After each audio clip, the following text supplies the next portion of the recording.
Hey guys, thanks for tuning in to this episode of Riding Horses. We're back out here with my wife's gelding Paz. So we've saddled him for about a week, just getting him used to the process of putting the saddle on, getting him used to the cinches, some things on the ground as far as ropes around his butt and stuff.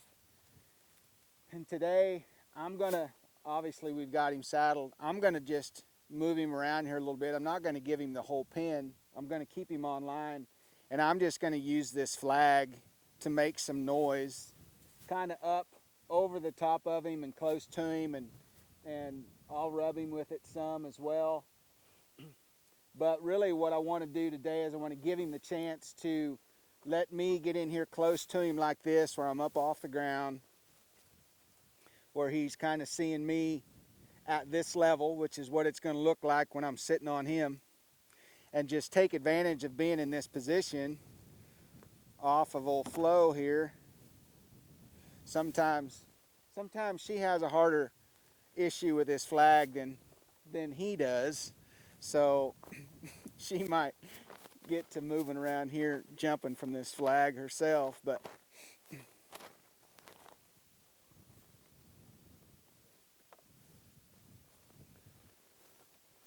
so I like the fact that he'll stand here and let me rub him. That's a tough spot right there, right up there by that shoulder, especially when you reach over the top of one and you're rubbing them on the right side of the right shoulder while you're on the left side. But it's a lot easier to deal with that spot sometimes up here from this position, to if they really get bothered by it. If he does jump, he jumps into me, he's going to hit this horse. Probably she outweighs him. He's probably not going to knock her over. So in some ways it makes it a little bit safer, me being up here in here this close. Now I'm going to go ahead and get his feet moving a little bit, and I'm going to set myself up on his right side where my horse is facing the opposite direction of him. And I'm just going to make some noise with this flag. And as he's moving his feet, I'm just going to keep steering my horse kind of towards his hip and directing his nose a little bit.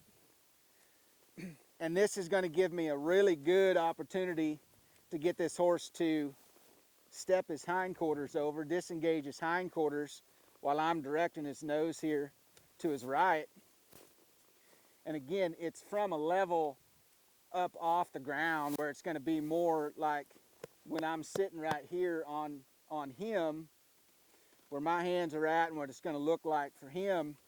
Plus, while I'm doing this, I can kind of be making some noise with this flag up here over the top of him.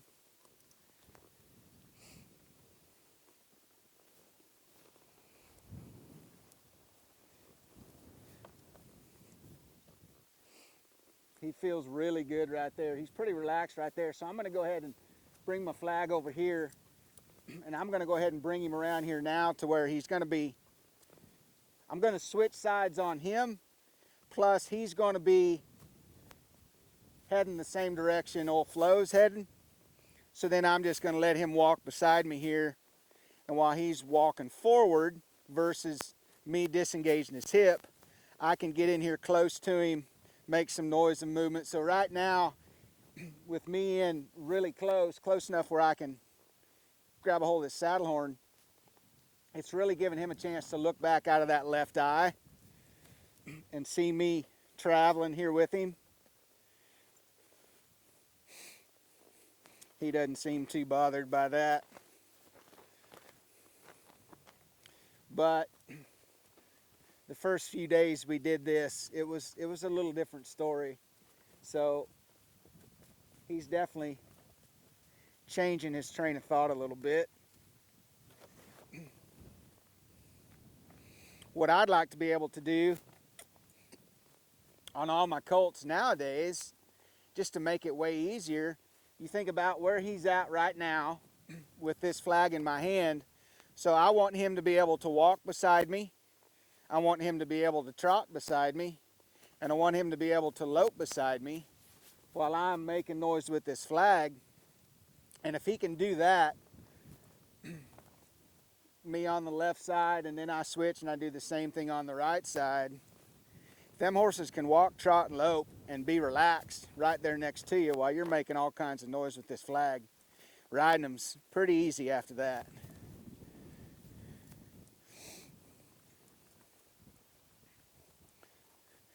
This gives me a chance to reach back here and rub him on the butt like I could if I was on him.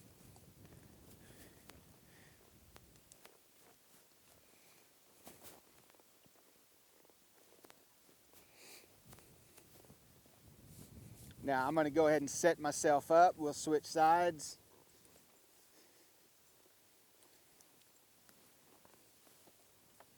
So I'll start on this side like I did the other side, where he's facing the opposite direction of the horse I'm on.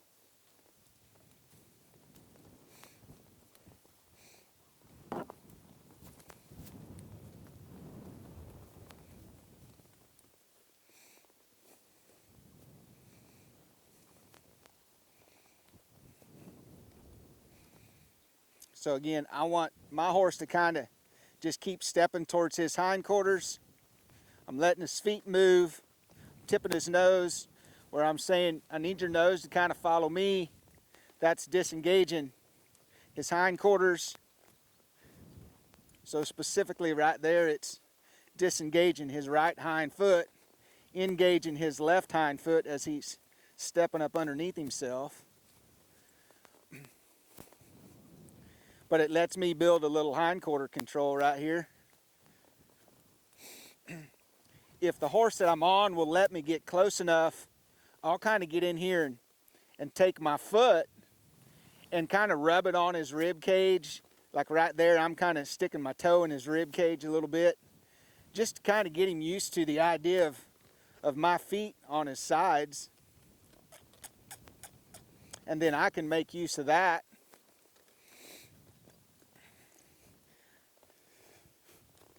But again, I'm not going to necessarily take my foot. I could. I'd like to leave my foot in the stirrup, so I'm going to need the horse that I'm on to be broke enough to let me get up there. Good job, bud. Haven't done a whole lot with that flag, so I'll make a little bit more noise here with this flag for just a second, and then we'll get him facing the same direction.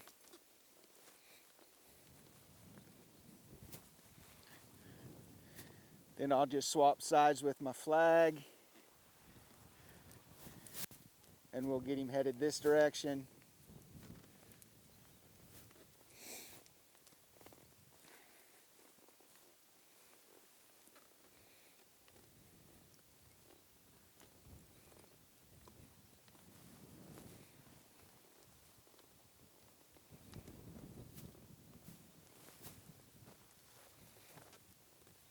If you've got the opportunity or a horse that's handy enough you can do some of this on, there is no better way to get a horse ready or prepared for a rider than to let them see you up here at this level, get their feet moving, let them see you coming with them back behind their drive line, and let them get used to that.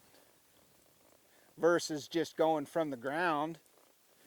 They never get a chance to see a human up here like this, and then you just crawl on and ask them to carry as a rider for the first time.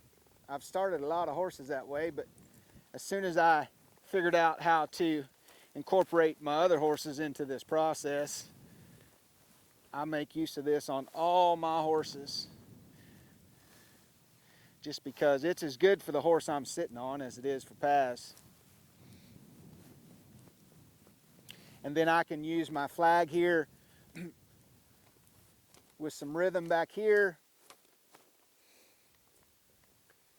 kind of as I would if I had a dressage whip. I might take that dressage whip and just rub him on the butt with it, just to get him where he's relaxed, he's not bothered by anything back there. And then as I add some rhythm to it, I ask him to get some rhythm going in his feet. I can use this flag the same way.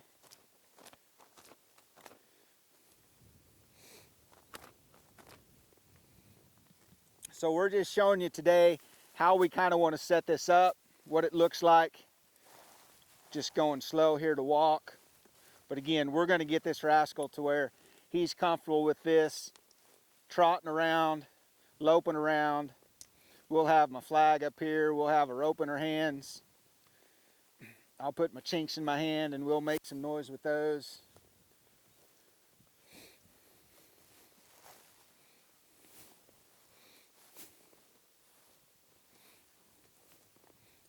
I just want to get in here close enough now I can rub on him, move him over here a little bit, make sure we're still in front of the camera.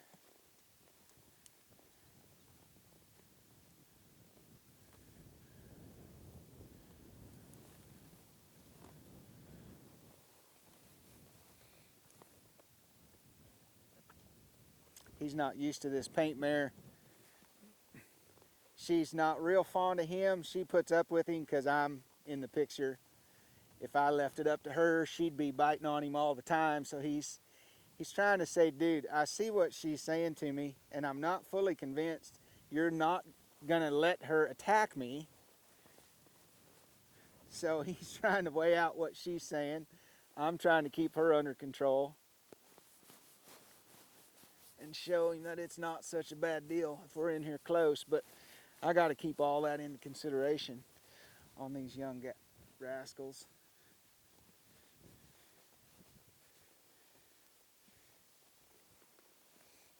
Good job, bud.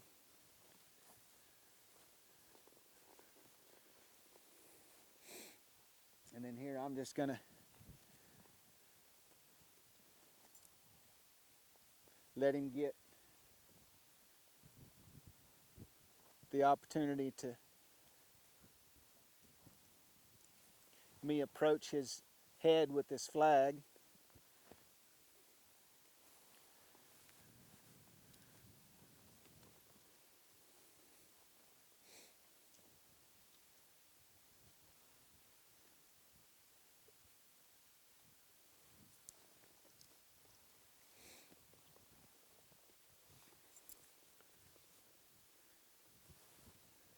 Attaboy.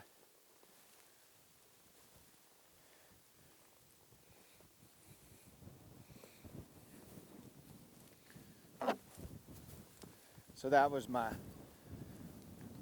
handle of my flag dragging across my straw hat right there. I just want to get in here close to him and see if he can just relax here where I could rub on him back here behind this saddle. Again, he's not 100% sure old Flo here is not gonna say something argumentative, which I can't say that I blame him, but I will promise you this, if she does, I'm gonna get after her pretty good for it. That's all I wanted right there. Good job, bud. I don't need you chewing on my reins though. So the idea of this right here, humans sitting right here for the first time, a horse isn't used to seeing him here, and you get to moving that horse's head around a little bit, and if he's a little bit leery out of one of his eyes, or maybe even both, see, she's looking back at that flag right there. Let's say he's bothered out of this right side, and I'm trying to steer him to the right, and he gets more bothered, and I'm thinking, well, I need to bring his nose around so I can control what he's fixing to do. The problem with that is, as I bring his nose around, all I'm doing is getting his eye closer to me, and if he's bothered by me in any way going towards his eye, I'm just making matters worse. So I love having the opportunity to be in this position on these young horses and just help them get used to that thought, to where when we do get them ready to ride, it's a whole lot easier.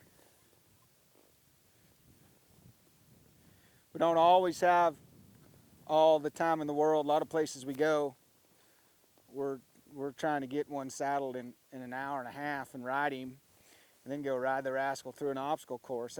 That's not ideal scenario. So when we're at home with our own horses, we like to give them way more time than that, just so we're not overlooking places where they might be struggling a little bit, and it gives us a little bit more time to help them through those mindsets that might be keeping them just a little bit reactive.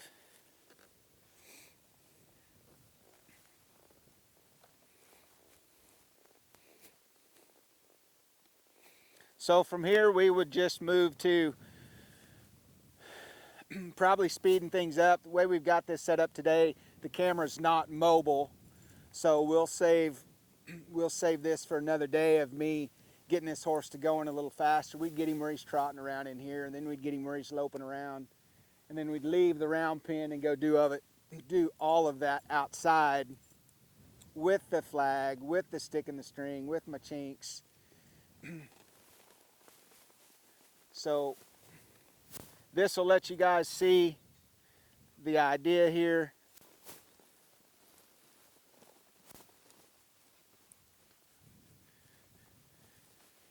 Lets him see the idea, lets my wife see the idea.